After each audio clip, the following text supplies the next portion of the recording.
नमस्कार दोस्तों, only exam booster में आपका बहुत बहुत स्वागत है। आज हम लोग चर्चा करेंगे मगध साम्राज्य का एक प्रभावशाली वंश हर्यक वंश।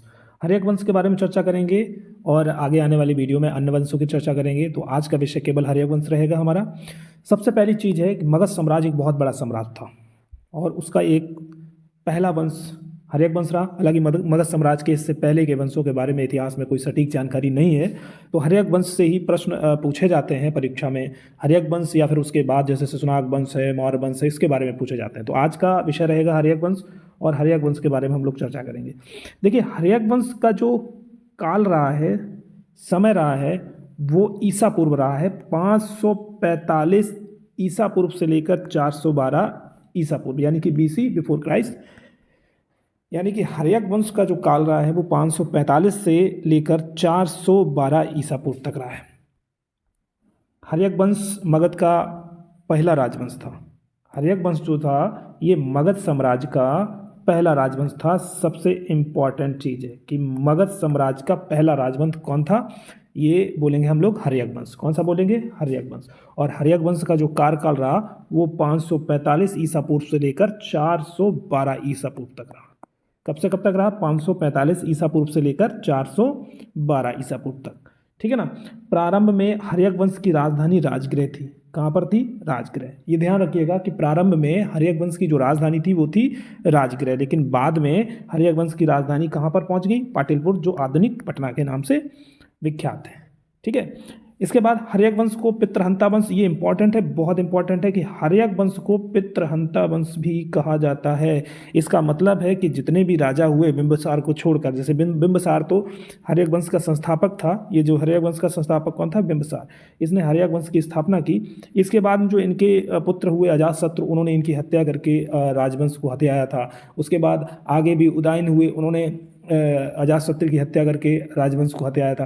तो इसलिए इनको बोला जाता है कि जो हर्यक वंश है वो पितृहंता यानी पिता की हत्या करने के लिए प्रसिद्ध है। तो सीधा सीधा मैंने बता दिया कि इम्पॉर्टेंट है कि हर्यक वंश को पितृहंता वंश के रूप में जाना जाता है और हर्यक वंश का जो संस्थापक था वो बिंबिसार था। पूरा विस्तार पूर्वक हम लोग पढ़ रहे हैं और ये सब परीक्षा के लिए बहुत महत्वपूर्ण बिंदु हैं और इन्हीं से ही प्रश्न पूछे जाते हैं। हर्यक वंश का अंतिम शासक जो था वो नागदशक था। उसके बारे में आगे हम चर्चा करेंगे। हर्यक वंश के बाद शिशुनाग वंश का अस्तित्व में आया। इंपॉर्टेंट है, ये पूछा जाता है कि हर्यक वंश की जो समय कार्यकाल है वो 545 ईसा पूर्व से लेकर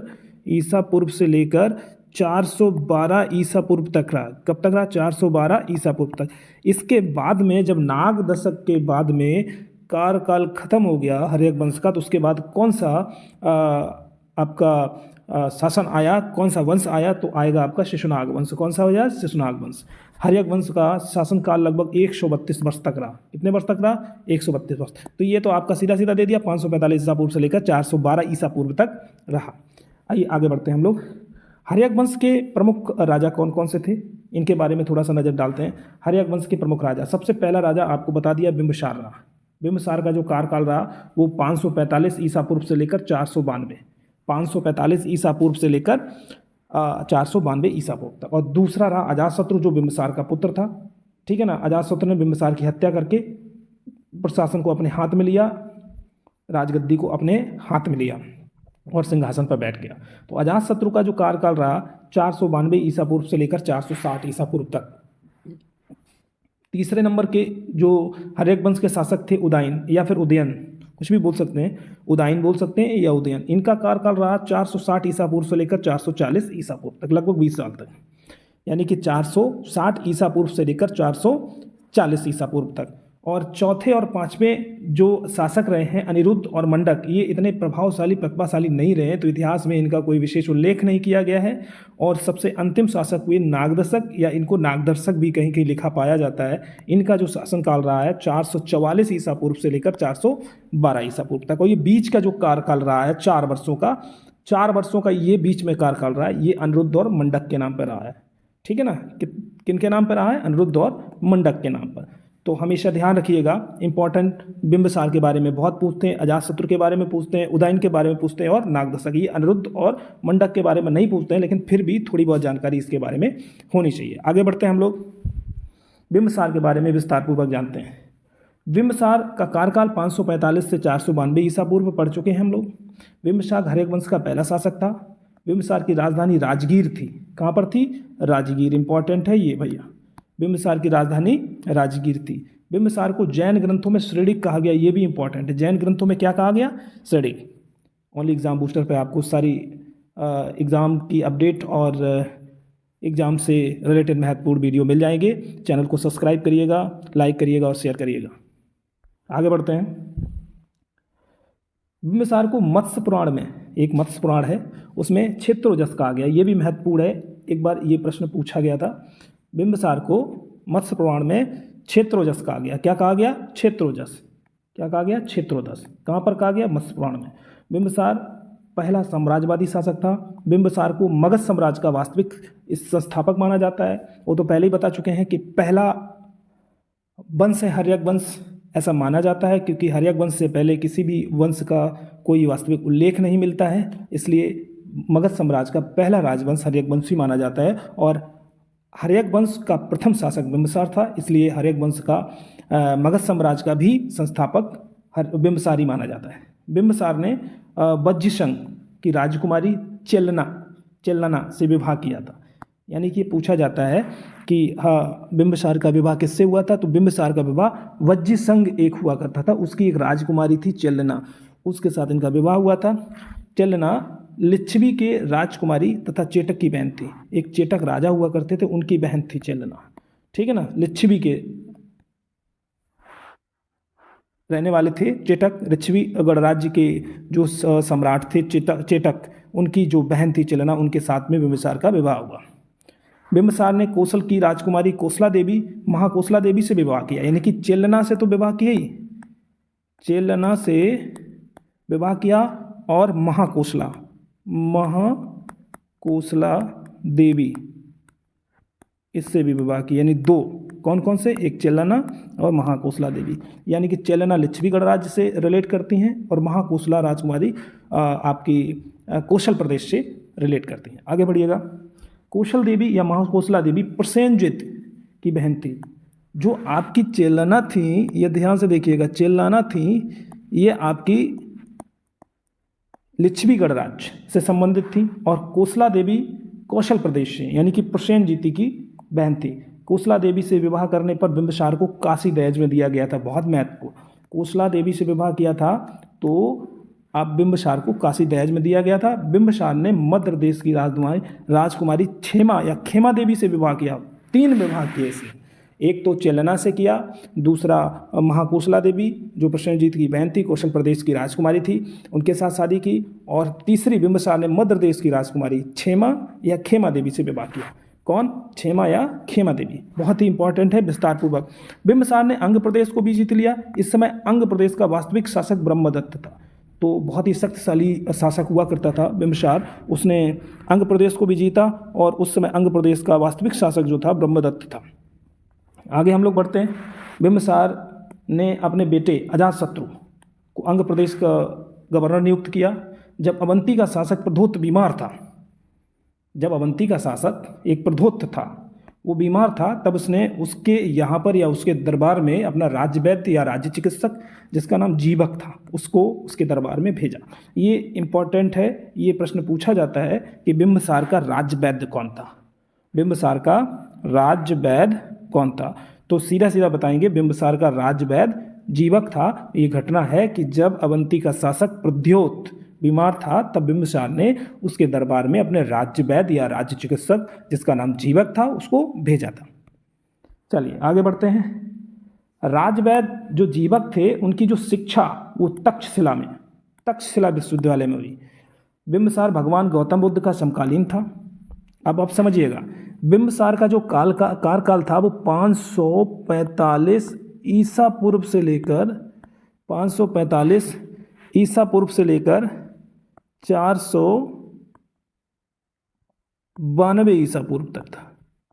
ईसा पूर्व तक था, क्योंकि आप समझिएगा महात्मा बुद्ध का जन्म 563 ईसा पूर्व में हुआ था, ठीक है ना, और 432 ईसा पूर्व में इनकी निर्वाण प्राप्त हुआ था। तो इन्हीं के काल में आ गया। ये भी क्वेश्चन पूछा जाता है कि बिंबिसार किनका, कौन से जैन धर्म का समकालीन था या बुद्ध धर्म का समकालीन था। तो यहाँ पर आराम से हम कह सकते हैं कि बुद्ध धर्म का समकालीन था। गौतम बुद्ध उस समय थे जब बिंबिसार का शासनकाल था। बिंबिसार भगवान गौतम बुद्ध के सबसे बड़े प्रश्रयदाता थे, यानी बिंबिसार भगवान गौतम बुद्ध के सबसे बड़े प्रश्रयदाता थे। बिंबिसार ने बौद्धों को वेलवन नामक वन दान में दे दिया था। कौन सा वन? वेलवन। कौन सा वन? वेलवन। अतः बिंबिसार बौद्ध धर्म का प्रथम प्रमुख संरक्षक था। बौद्ध धर्म का प्रथम प्रमुख संरक्षक कौन था? बिंबिसार। वेनसांग के अनुसार बिंबिसार ने राजगीर नामक नगर की स्थापना की, क्योंकि राजगीर तो उसकी राजधानी थी। राजगीर तो बिंबिसार की राजधानी थी, ठीक है ना। आगे बिंबिसार के बेटे अजातशत्रु ने बिंबिसार की हत्या कर दी, इसीलिए इसको पितृहत्या, पितृहंता वंश माना जाता हर्यक वंश को, क्योंकि अजातशत्रु ने बिंबिसार की हत्या कर दी। आगे बढ़ते हैं हम लोग।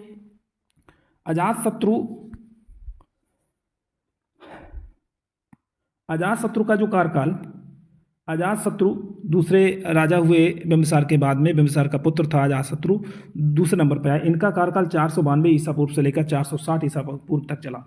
अजातशत्रु बिंबिसार का पुत्र था। अजातशत्रु की माता का नाम कोसला देवी था, क्योंकि उन्होंने 3 लोगों से शादी की। बिंबिसार ने 3 लोगों से शादी की, ठीक है। इसके बाद आगे बढ़ेंगे। अजातशत्रु कुड़िक के नाम से भी प्रसिद्ध था। कुड़िक के नाम से भी प्रसिद्ध था। अजातशत्रु अपने पिता बिंबिसार की हत्या करके राजा बना था। अजातशत्रु ने काशी पर अधिकार कर लिया, क्योंकि काशी मिला था महाकोसला से। जब शादी की थी तो काशी दहेज के रूप में बिंबिसार को मिला था, इसलिए अजातशत्रु ने काशी पर अधिकार कर लिया। आगे बढ़ेंगे हम लोग। अजातशत्रु ने प्रसेनजीत की बेटी वजीरा से विवाह किया। अगर देखा जाए, अजातशत्रु की माता महाकोसला थी और महाकोसला प्रसेनजीत की बेटी थी। इस हिसाब से प्रसेनजीत जो था वो अजातशत्रु का मामा हुआ, तो मामा की बेटी से, जिसका नाम वजीरा था, उससे विवाह किया। अजातशत्रु ने अपने मंत्री वत्स्यकार को वज्र संघ में फूट डालने के लिए भेजा। अजातशत्रु ने वज्र संघ पर आक्रमण किया तथा युद्ध में रथमूसल, महाशिलाकंटक मतलब जो पत्थर, जैसे आज की तोप होती है, तोप में गोला बारूद भर के फेंकते हैं, वो पत्थर भर के फेंका जाता है, बड़े बड़े पत्थर, जैसे हथियारों का प्रयोग किया और वज्र संघ को जीत लिया।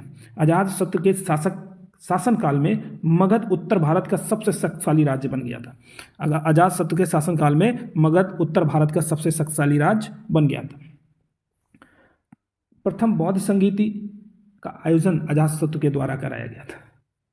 प्रथम जो बौद्ध संगीति हुई थी, तो उसका जो आयोजन है वो किसके द्वारा कराया गया था? अजातशत्रु के द्वारा। और अजातशत्रु का कार्यकाल 492 ईसा पूर्व से लेकर 460 ईसा पूर्व तक रहा।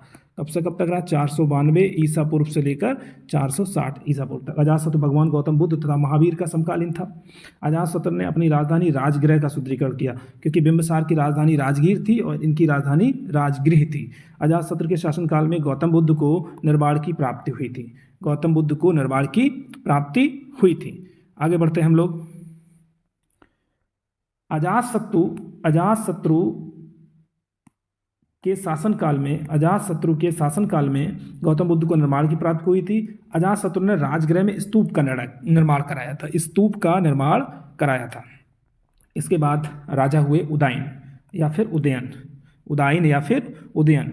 उदयन का कार्यकाल 460 ईसा पूर्व से 440 ईसा पूर्व तक रहा, क्योंकि 460 तक तो अजातशत्रु का रहा, इसलिए 460 ईसा पूर्व से लेकर 440 ईसा पूर्व, क्योंकि ईसा पूर्व की बात कर रहे हैं तो यहाँ पर सन उल्टा चलेगी, ईसा पूर्व, ठीक है ना। उदयन अजातशत्रु का पुत्र था। उदयन ने अपने पिता अजातशत्रु की हत्या कर दी। देखिए, अजातशत्रु ने बिंबिसार की हत्या की थी और उदयन ने अजातशत्रु की हत्या कर दी। बौद्ध ग्रंथों में उदयन को पितृहंता भी कहा जाता है। ये पूरा वंश ही पितृहंता है, क्योंकि ये पिता की हत्या करके ही राजगद्दी पर बैठा। आगे बढ़ते हैं हम लोग। उदयन ने गंगा तथा सोन नदी के किनारे पाटलिपुत्र का निर्माण कराया। उदयन ने किसका निर्माण कराया? पाटलिपुत्र का। उदयन ने पाटलिपुत्र को अपनी राजधानी बनाया, यानी बिंबिसार ने राजगीर को बनाया, अजातशत्रु ने राजगृह को बनाया और उदयन ने पाटलिपुत्र को अपनी राजधानी बनाया, ठीक है। आगे बढ़ते हैं। उदयन जैन धर्म का अनुयायी था। ये इंपॉर्टेंट है कि जो बिंबिसार था वो बौद्ध धर्म का संरक्षक था और जो आपका अजातशत्रु था, ये भी बौद्ध धर्म का संरक्षक था, इसने प्रथम बौद्ध संगीति का आयोजन किया। और जो उदयन था वो जैन धर्म का अनुयायी था, ये इंपॉर्टेंट है, और अजातशत्रु का पुत्र भी था। इसके बाद में अनिरुद्ध और मंडूक दो शासक हुए। अनिरुद्ध और मंडूक, इनका विस्तार से उल्लेख नहीं मिलता है और इतने प्रतिभाशाली शासक भी नहीं थे। और इसके अंतिम शासक जो सबसे इंपॉर्टेंट है कि हर्यक वंश का अंतिम शासक कौन था, इसको हम नाग दशक भी बोल सकते हैं या नाग दर्शक बोल सकते हैं। 444 ईसा पूर्व से लेकर 412 ईसा पूर्व तक हम बोलेंगे इसको पूरा, क्योंकि वैसे 440 से 412 बोल सकते हैं, लेकिन पूरा काल इसका ले लिया 444 ईसा पूर्व से लेकर 412 ईसा पूर्व तक। नाग दशक उदयन का पुत्र था। नाग दशक किसका पुत्र था? उदयन का पुत्र था। और ये नाग दशक हर्यक वंश का अंतिम शासक भी था। इस प्रकार से हर्यक वंश की चर्चा हुई, और हर्यक वंश से परीक्षा में प्रश्न भी पूछे जाते हैं। आप अच्छे तरीके से इस वीडियो को देख लीजिएगा, लाइक कर दीजिएगा, शेयर करिएगा, और आशा यही करते हैं कि परीक्षा में इतने से ज़्यादा प्रश्न आपसे यहाँ से नहीं पूछा जाएगा। नमस्कार।